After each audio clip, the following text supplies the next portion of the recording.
அட்டகாசமான சுவையில் ஒரு முட்டை சால்னா ரெசிபி தாங்க பார்க்க போகிறோம். இட்லி, தோசை, சப்பாத்தி, ரைஸ்னு எல்லாத்துக்குமே ரொம்பவே சூப்பராக இருக்கும். எப்பவும் போல் சப்பாத்திக்கு சட்னி குருமான்னு செய்யாமல் இது போல் முட்டை சால்னா செஞ்சு பாருங்களேன். ரொம்பவே டேஸ்ட் சூப்பராக இருக்கும். வீட்டில் எல்லோரும் ரொம்ப விரும்பி சாப்பிடுவாங்க. வீடியோக்கு லைக் கொடுத்துட்டு வாங்க, எப்படி செய்கிறதுன்னு பார்க்கலாம். இதுக்கு முதல்ல குக்கரில் ஒரு 3 டீஸ்பூன் அளவுக்கு எண்ணெய் சேர்த்துக்கோங்க.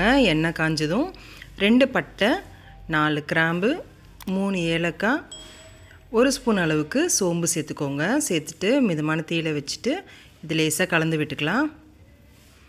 அடுத்ததாக ஒரு 15 சின்ன வெங்காயத்தை இது போல் நல்லா பொடியாக நறுக்கி சேர்த்துருக்கேங்க. இது கூடவே 2 பச்சை மிளகாவை சேர்த்துட்டு மிதமான தீயில வச்சு வெங்காயம் நல்லா கண்ணாடி பதம் ஆகிற வரைக்கும் நல்லா வதக்கி விட்டுக்கோங்க. சின்ன வெங்காயம் இல்லைன்னா நீங்கள் பெரிய வெங்காயம் கூட நீங்கள் சேர்த்துக்கலாம். பொடியாக நறுக்கிட்டு சேர்த்துக்கோங்க. இந்த அளவுக்கு வெங்காயம் நல்லா வதங்கி வரணும் பாருங்கள்.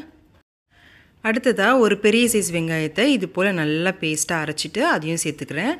இப்படி அரைச்சி சேர்க்கறதால நல்லா க்ரீமியான கன்சிஸ்டன்சியில் நம்மளுக்கு இந்த சால்னா கிடைக்குங்க. வெங்காயம் நல்லா ஒரு 2-3 நிமிஷத்துக்கு மீடியம் ஃப்ளேமில் வச்சு வதக்கி விட்டுக்கோங்க. அடுத்ததாக 1 டீஸ்பூன் அளவுக்கு இஞ்சி பூண்டு விழுது சேர்த்துட்டு பச்சை வாசனை போகிற வரைக்கும் ஒரு 2-3 நிமிஷத்துக்கு வதக்கி விட்டுக்கோங்க. கருக விடாமல் பார்த்துக்கோங்க. மிதமான தீயில வச்சு நல்லா வதக்கி விட்டுட்டு இப்போ 2 மீடியம் சைஸ் தக்காளியை நல்லா பொடியாக நறுக்கிட்டு சேர்த்துக்கோங்க. உங்களுக்கு வேணும்னா நீங்கள் இதை அரைச்சியும் சேர்த்துக்கலாம். நான் அப்படி நறுக்கி தான் சேர்த்துருக்கேன். சேர்த்துட்டு தக்காளி நல்லா குழஞ்சி வரணும். அந்தளவுக்கு நல்லா மிதமான தீயில வதக்கி விட்டுக்கோங்க. இப்போ உப்பு சேர்த்துக்கோங்க. தேவையான அளவுக்கு நான் 1 ஸ்பூன் அளவுக்கு சேர்த்துருக்கேன். சேர்த்துட்டு நல்லா கலந்து விட்டுக்கோங்க. அடுத்ததாக கொஞ்சமாக புதினா, கொஞ்சம் கொத்தமல்லி சேர்த்துட்டு நல்லா கொத்தமல்லியும் புதினாவும் சுருண்டு வர வரைக்கும் நல்லா வதக்கி விட்டுக்கோங்க. ரொம்பவே டேஸ்டியான ரெசிபிங்க. எவ்வளோ செஞ்சாலும் பத்தாது, அந்தளவுக்கு சூப்பராக இருக்கும். கண்டிப்பாக மிஸ் பண்ணாமல் ட்ரை பண்ணி பாருங்கள். இப்போது இது வதங்கி வரதுக்குள்ளே நம்ம ஒரு மசாலா அரைச்சிக்கலாம். மிக்ஸி ஜாரில் 1/4 கப் அளவுக்கு தேங்காய், 1 ஸ்பூன் பொட்டுக்கடலை, 1/2 ஸ்பூன் மிளகு, 1/2 ஸ்பூன் அளவுக்கு கசகசா சேர்த்துட்டு கொஞ்சமாக தண்ணியை சேர்த்து நல்லா பேஸ்ட்டாக அரைச்சிக்கலாங்க.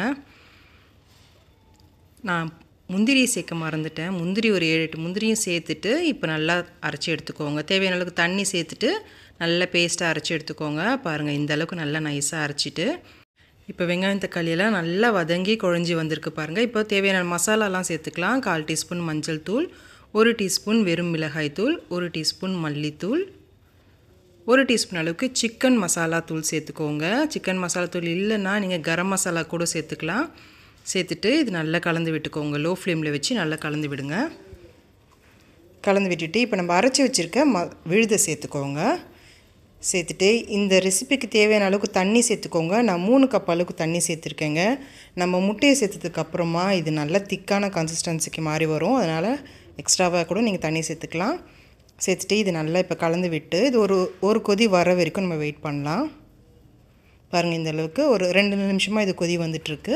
இப்போ இது லேசாக அதை நம்ம கலந்து விட்டுட்டு இப்போ ஸ்டவ்வை நல்லா லோ ஃப்ளேமில் வச்சுடுங்க. லோ ஃப்ளேமில் வச்சுட்டு நான் 4 முட்டைகளை சேர்த்துருக்கேங்க.